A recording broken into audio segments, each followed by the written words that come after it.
आज 26 जुलाई है और 26 जुलाई से रिलेटेड सारे मोस्ट इम्पॉर्टेंट करंट अफेयर को हम लोग पढ़ेंगे और उससे जुड़े हुए तथ्यों को भी समझेंगे। तो चलिए शुरू करते हैं। पहला क्वेश्चन है 160वां आयकर दिवस कब मनाया गया है या कब मनाया जाता है।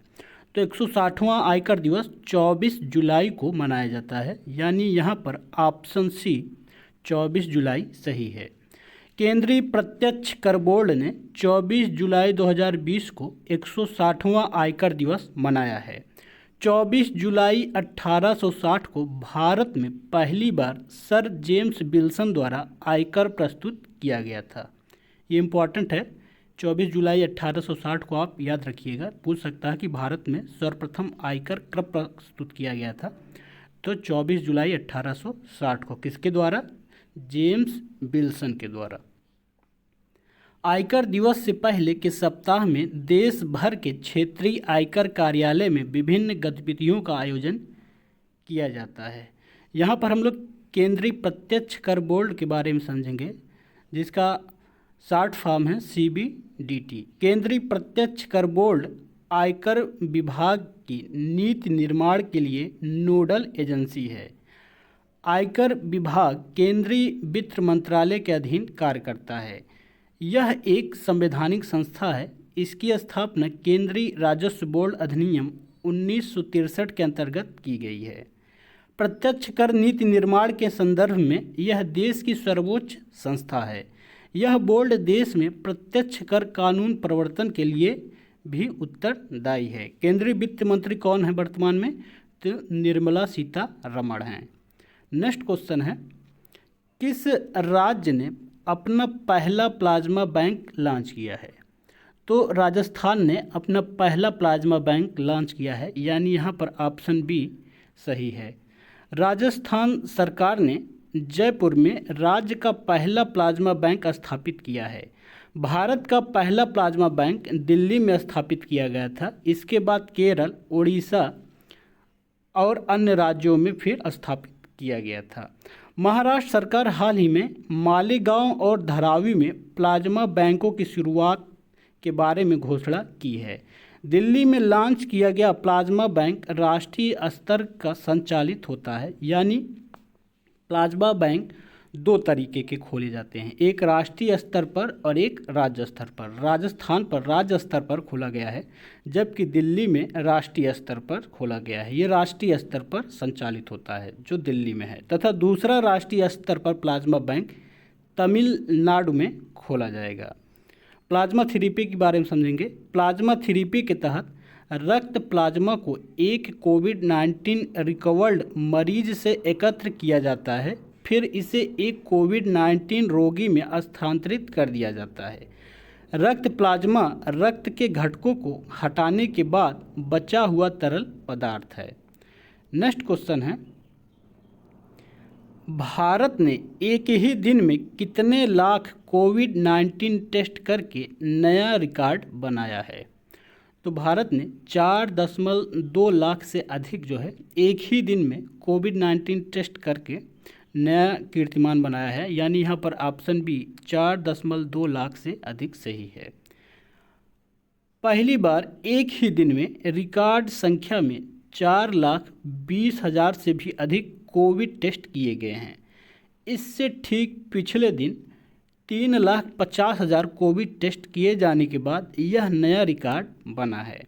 भारत में अब तक कुल 1,58,49,68 टेस्ट हो चुके हैं, जो लगातार बढ़ती चली जा रही है। क्या? टेस्टिंग की संख्या। वहीं कोविड-19 से मौतों की दर काफ़ी घटकर 2.35 के स्तर पर आ गई है। पहले यह स्तर 3 से ऊपर था, लेकिन अब यह जो है 2.35 हो गया है। पिछले 24 घंटों में 32,223 कोविड मरीज स्वस्थ व ठीक हुए हैं। इसके साथ ही ठीक हो चुके कोविड मरीजों की कुल संख्या बढ़कर 8,49,431 के उच्च स्तर पर पहुंच गई है। रिकवरी दर बढ़कर 63.54% के नए उच्च स्तर को छू रही है। वर्तमान में भारत में 93,360 कोविड-19 सक्रिय मामले हैं या पेशेंट हैं। नेक्स्ट क्वेश्चन है, भारत का विदेशी मुद्रा भंडार कितने अरब डॉलर तक पहुंच गया है? तो भारत का विदेशी मुद्रा भंडार पहली बार 517.637 अरब डॉलर पहुंच गया है, यानी यहाँ पर ऑप्शन ए 517.637 अरब डॉलर सही है। भारत का विदेशी मुद्रा भंडार 517.63 अरब डॉलर तक पहुंच गया है। विश्व में सर्वाधिक विदेशी मुद्रा भंडार वाले देशों की सूची में भारत 5वें स्थान पर है। इस सूची में चीन पहले स्थान पर है। विदेशी मुद्रा भंडार क्या है? यह केंद्रीय बैंक के कब्जे में सुरक्षित परिसंपत्तियां हैं जो विभिन्न मुद्राओं में आरक्षित हैं। ज़्यादातर अमेरिकी डॉलर में और कुछ हद तक यूरो, ब्रिटिश पाउंड और जापानी येन, चीन युआन में आरक्षित भंडार है। नेक्स्ट क्वेश्चन है, BRICS chamber of commerce and industry का मानद सलाहकार किसे नियुक्त किया गया है? तो साहिल सेठ को BRICS chamber of commerce and industry का मानद सलाहकार नियुक्त किया गया है, यानी यहाँ पर ऑप्शन सी साहिल सेठ सही है। साहिल सेठ को BRICS chamber of commerce industry का युवा नेताओं की संचालन समिति का मानद सलाहकार नियुक्त किया गया। किसका? युवा नेताओं का। इनकी नियुक्ति 2020 से 2023 की अवधि के लिए की गई है।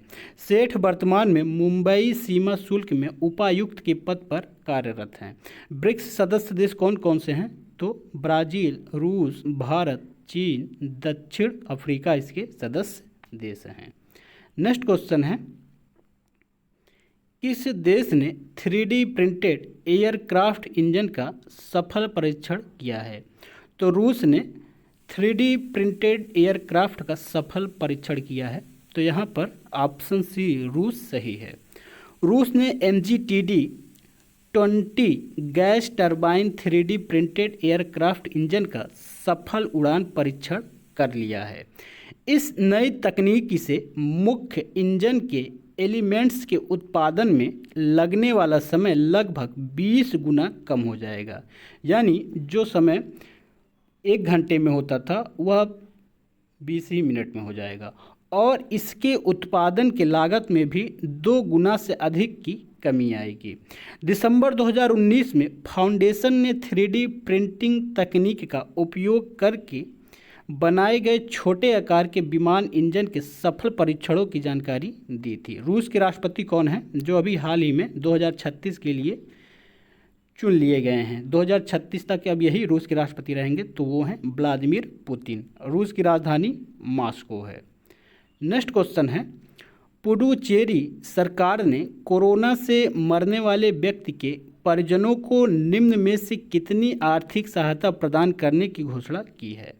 तो 1 लाख राशि जो है प्रदान करने की घोषणा पुडुचेरी सरकार ने की है, यानी यहाँ पर ऑप्शन ए सही है।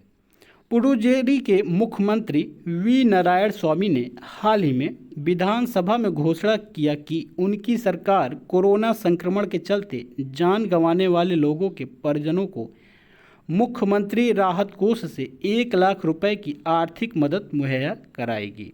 पुडुचेरी 138 वर्षों तक फ्रांसीसी के कब्जे में था और 1 नवंबर 1954 को भारत में इसे का विलय कर लिया गया था।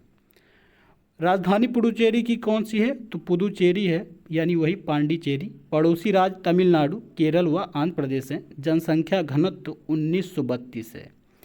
बता दें वहीं यूटी में मतलब केंद्र शासित राज्यों में सबसे अधिक जनसंख्या घनत्व वाला राज्य जो है दिल्ली है। लिंगानुपात 1029 है। साक्षरता दर 86% है। प्रमुख शहर माहे, गौतमी और कोरिंगा है। राजकीय दिवस 16 अगस्त को मनाया जाता है। न्यायपालिका या इसका कहें उच्चतम न्यायालय मद्रास चेन्नई में है। लोकसभा तथा राज्यसभा सीट यहाँ पर एक है, एक लोकसभा है, एक राज्यसभा है। नेक्स्ट क्वेश्चन है, राष्ट्रीय खनिज विकास निगम नेशनल मिनरल डेवलपमेंट कॉरपोरेशन का अध्यक्ष और प्रबंध निदेशक हाल ही में किसे नियुक्त किया गया है? तो राष्ट्रीय खनिज विकास निगम के अध्यक्ष के तौर पर सुमित देव को चुना गया है। सुमित देव वर्तमान में एनएमडीसी के निदेशक कार्मिक ध्यान रखिएगा पर कार्यरत हैं। एनएमडीसी का फुल फॉर्म है national mineral development corporation. Next question है, किस देश की किस राज्य सरकार ने डिजिटल अर्थव्यवस्था मिशन की मंजूरी दी है? तो कर्नाटक राज्य ने डिजिटल अर्थव्यवस्था मिशन की मंजूरी दी है, यानी यहाँ पर ऑप्शन ए कर्नाटक सही है। 23 जुलाई 2020 को कर्नाटक कैबिनेट ने कर्नाटक डिजिटल अर्थव्यवस्था मिशन के गठन को मंजूरी दे दी है। यह मिशन कंपनी अधिनियम 2013 की धारा 8 के प्रावधान के तहत शुरू किया जा रहा है। शुरू किए गए मिशन के तहत कर्नाटक सरकार कंपनियों को 49% शेयर और बाकी 51% शेयर उद्योगों और अन्य हितधारकों के पास होंगे। कर्नाटक राज्य सरकार ने 2016 में इन्वेस्ट कर्नाटक लॉन्च किया था। इस मिशन ने निवेश लाने और राज्य में आदर्श निवेश गंतव्य के रूप में बढ़ावा देने के लिए काम किया। यह बड़ी सफलता थी और निजी भागीदारों के रूप में उद्योगों द्वारा चलाया गया था। यह किसी राज्य सरकार द्वारा भारत में शुरू किया गया पहला ऐसा मिशन था जहां एक कंपनी या एक समूह के नेतृत्व में एक मिशन धारा 8 के तहत उद्योगपतियों के नेतृत्व में है। कर्नाटक के बारे में पढ़ेंगे। कर्नाटक स्वतंत्रता के पश्चात 1956 में एक नए एकीकृत मैसूर राज्य का गठन किया गया और 1973 में इसका नाम बदलकर कर्नाटक रखा गया। पहले क्या था? मैसूर। कर्नाटक की राजधानी बेंगलुरु है। पड़ोसी राज्य महाराष्ट्र, गोवा, केरल, आंध्र प्रदेश और तमिलनाडु हैं। जनसंख्या घनत्व 319 व्यक्ति प्रति वर्ग किलोमीटर में है। लिंगानुपात 973 हैं। साक्षरता दर 75.3% 75.3% है, जिसमें पुरुषों की परसेंटेज 82.2% तथा महिलाओं की 68.1% है।